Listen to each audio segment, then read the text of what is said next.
10 बड़ी खबरों में आपका स्वागत है। भारत सरकार ने फिलिस्तीन के लोगों के लिए मदद भेजी है। भारतीय वायुसेना का मालवाहक विमान C-17 ग्लोब मास्टर रविवार सुबह 38.5 टन मेडिकल और आपदा राहत सामग्री लेकर रवाना हुआ। विदेश मंत्रालय के प्रवक्ता अरिंदम बागची ने एक्स पर पोस्ट करके बताया, भारत फिलिस्तीन के लोगों को मानवीय सहायता भेजता है। फिलिस्तीन के लोगों के लिए लगभग 6.5 टन चिकित्सा सहायता और 32 टन आपदा राहत सामग्री लेकर IAF C-17 की उड़ान मिस्र में LRS हवाई अड्डे के लिए रवाना हुई। गाजा में बमबारी से बचे तो हैजा का खतरा। गाजा छोड़ने को मजबूर वसीम मुस्तफा के 4 बच्चे इजराइल हमास जंग शुरू होने के बाद से स्कूल नहीं गए। गणित या भूगोल सीखने की बजाय उन्हें पानी भरना, इसे स्टोर करना सिखाया जा रहा है। वसीम ने कहा है, मैं हर दिन पानी की एक बोतल भर कर लाता हूँ और बच्चों से कहता हूँ इससे पूरा दिन गुजारा करें। शुरुआत में उन्हें काफी दिक्कतें आई, लेकिन जंग में 16 दिन बीत जाने के बाद अब वे सीख रहे हैं। इजराइल ने करीब 10 लाख फिलिस्तीनियों को नॉर्थ गाजा खाली करने के ऑर्डर दिए हैं। इसके बाद मुस्तफा अपनी पत्नी और बच्चों को लेकर साउथ गाजा के शहर खान यूनिस पहुंच गए, लेकिन यहां भी रहना मुश्किल हो रहा है। ऐसा इसलिए क्योंकि 10 अक्टूबर को इजराइल ने गाजा को दी जाने वाली बिजली पानी सप्लाई रोक दी थी। अब पूरे गाजा में वाटर सप्लाई करीब बंद है। इस वजह से यहाँ हैजा जैसी बीमारियों का भी खतरा बढ़ गया है। गाजा पर इजरायली हमला, अल जहारा कस्बा एक ही रात में मलबे में बदल गया। अपना घर खोने वाले अबू रमी कहते हैं कि ये जनसंहार है। उन्होंने कहा कि कुछ परिवार बाहर नहीं निकले और मलबे में नीचे दब गए, लेकिन अब मलबे में फंसे लोगों को बचाना या उनके शव निकालना भी संभव नहीं है, क्योंकि बचाव दल के पास जरूरी उपकरण नहीं है। अपने तबाह हो चुके आशियाने और मलबे में अपना सामान तलाशने आए लोगों से उनका सब कुछ छिन गया। अस्पतालों में फ्यूल की कमी। गाजा की हेल्थ मिनिस्ट्री का कहना है कि यहाँ 7 अस्पतालों और 25 हेल्थ केयर सेंटर में फ्यूल की कमी के कारण लोगों का इलाज नहीं हो पा रहा है।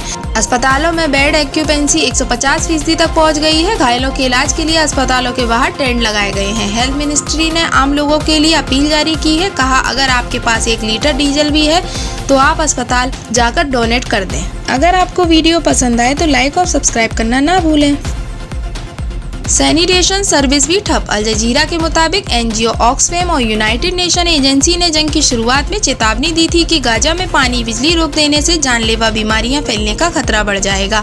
अब ऐसा हो रहा है, यहाँ सैनिटेशन सर्विस भी ठप हो गई है। गाजा की 5 वेस्ट वाटर ट्रीटमेंट फैसिलिटी और 65 सीवेज पंपिंग स्टेशन बिजली फ्यूल सप्लाई रुक जाने के बाद बंद हो गए हैं। इजरायली सेना बोली, हिजबुल्ला लेबनान को युद्ध में घसीट रहा है। इजराइल की सेना ने चेतावनी दी है कि हिजबुल्ला लेबनान को भी अपने साथ जंग में खींच रहा है। इससे उन्हें कुछ हासिल नहीं होगा, लेकिन ऐसा बहुत कुछ है जो वो खो सकते हैं। दूसरी तरफ आतंकी संगठन हिजबुल्ला के डिप्टी लीडर शेख नईम कासिम ने कहा है कि अगर इजराइल ने गाजा पर जमीनी हमला किया तो हिजबुल्ला भी जंग में शामिल हो जाएंगे। नेपाल में एक दिन में 5 बार भूकंप, सबसे तेज 6.1 और सबसे कम 4.1 रही तीव्रता। दिल्ली बिहार में भी झटके महसूस किए गए। नेपाल में रविवार शाम को 5:18 पर भूकंप के झटके महसूस किए गए। नेशनल सेंटर फॉर सिस्मोलॉजी के मुताबिक उसकी तीव्रता 4.3 मापी गई। इससे पहले नेपाल के धांडिंग में सुबह 7:30 बजे 6.1 तीव्रता का तेज भूकंप आया था। उसके बाद 29 मिनट के अंदर 4 झटके महसूस किए गए थे। इसरो का प्लान 2025 तक महिलाएं स्पेस में जाएंगी। सोमनाथ बोले, अगला मिशन 3 दिन का होगा। इससे पहले फीमेल रोबोट भेजी जाएंगी। Indian space research organisation ISRO 2025 तक महिलाओं को स्पेस में भेजने की प्लानिंग कर रहा है। एजेंसी चीफ S सोमनाथ ने रविवार को ये जानकारी दी। उन्होंने कहा, हम देश में अंतरिक्ष मानव मिशन में महिला फाइटर जेट पायलट या साइंटिस्ट को भेजना चाहते हैं।